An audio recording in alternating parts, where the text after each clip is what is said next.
Rightly said, Arun, the fact that Shivpur does have the kind of space to host these big cats.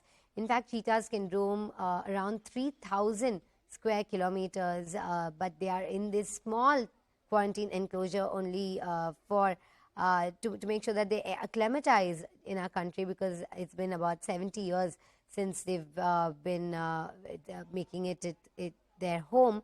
So the fact that they've traveled all the way from Namibia to India, they will also take some time to get used to it. But once they do manage to acclimatize successfully, and experts believe that they definitely should be, because Kuno National Park is, out of all the places surveyed, the most conducive to their well-being and survival. They'll be released into the national park, the Kuno National Park, which has 750 square kilometers. And after that, there are also about 3,000 square kilometers in wildlife spaces and forest areas in Shivpur, where they can definitely thrive following their successful reintroduction into the Kuno National Park. Going back to Arun Dhanta to find out what else is on the program for PM Modi. He is going to be addressing a self-help group very soon. Arun, when can we expect that to take place?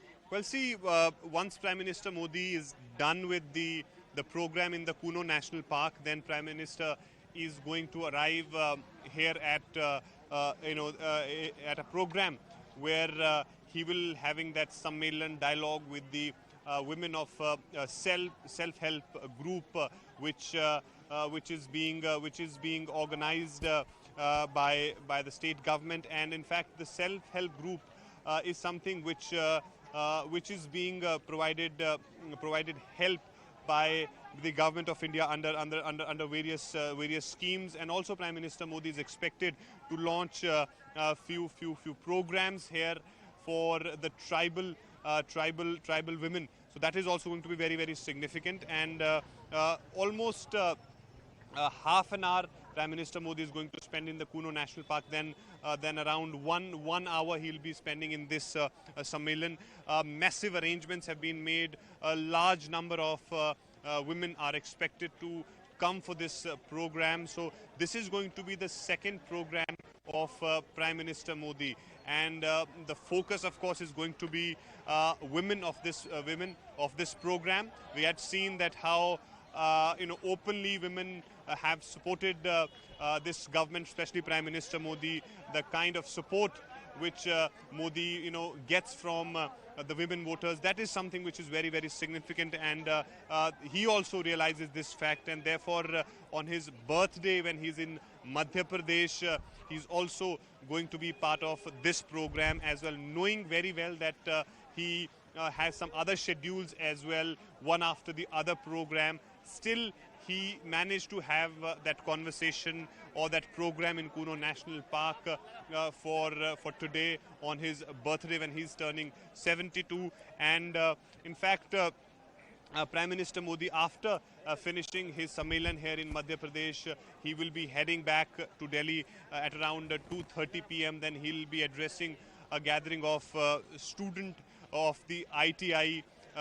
Perhaps that will be through video conferencing. Then in the evening he will be participating in another program in Delhi. So Prime Minister Modi has a very jam-packed schedule, not really wasting his time on a day when he's turning 72.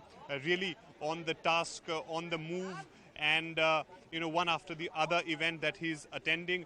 And especially the historic event of reintroduction of cheetahs in the country, in the Kuno National Park, that is very significant. So Prime Minister Modi's message is very loud and clear that the day and time, whatever may be, but his focus and his government's focus is to work for the people of this country. And of course, that is the reason why Prime Minister Modi himself came here for this Cheetah program, because he's been speaking about the environment and the wildlife protection, and all these things actually will help to maintain the ecosystem, because you'll have the domino effect of the presence of cheetahs in the Kuno National Park, which will also have good impacts on the environment as well. So it is very, very significant that Prime Minister Modi himself visiting Madhya Pradesh, Kuno National Park, and setting these big cats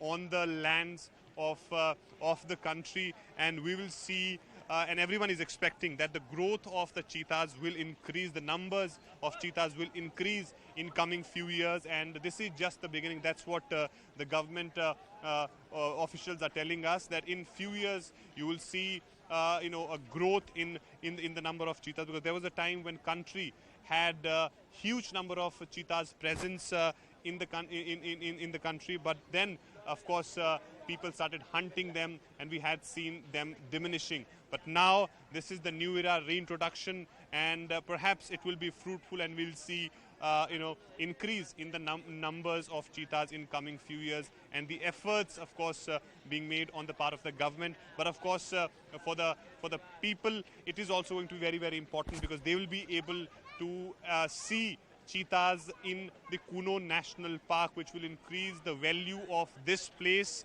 and tourism will increase, and that is something which Madhya Pradesh government has been speaking about, that how beneficial this move is going to be for the state of Madhya Pradesh, how people will attract towards this. And it is very, of course, understandable and apparent that when you have a cheetah coming back to the country after 70 years, so the excitement is something which is very natural, and how people are going to react to this, and how people are going to enjoy that moment when arrangements will be made for the people to see them once they will be in the larger habitat of Kuno National Park. That is something which is going to be very, very significant and interesting to see. Well, yes, a big push for tourism, as you're mentioning, because cheetahs are an animal of curiosity for so many people. These are the fastest land animals, and they can roam about a square feet of 3,000 kilometers. So they are animals that require that space to move around. And as you're rightly pointing out, Arun, this will cause a domino effect as well in making sure that their environment is protected, that encroachments are prevented into their natural habitat, and the fact that this will be a big push for the wildlife diversity as well. They've been missing for about 70 years, and it all looks like it's going to be a very successful reintroduction of these 8 cheetahs who have come all the way from Namibia to India. And the Prime Minister has a very packed schedule today. This was his first program of the day, where he was releasing these big cats into their enclosures, following which he will shortly be addressing a self-help group. Thousands of women from the self-help group will be attending this, and this is going to be promoted under the Deen Dayal Antyodaya Yojana National Rural Livelihoods Mission, and following which he will be returning to the capital. So he does have a packed day, and even in the capital he'll be addressing ITI groups. So we can expect the Prime Minister to be delivering many significant addresses on the occasion. But the first item on the agenda were these big cats, these 8 of them that have been brought all the way from Namibia in the first intercontinental relocation of this kind. And our colleague Arun Dhanta joins us from Madhya Pradesh. Arun, what is the kind of excitement that you're seeing in the people around you as well? I know it's going to be some time before they can come and visit these cats, because they are currently in their quarantine enclosure. But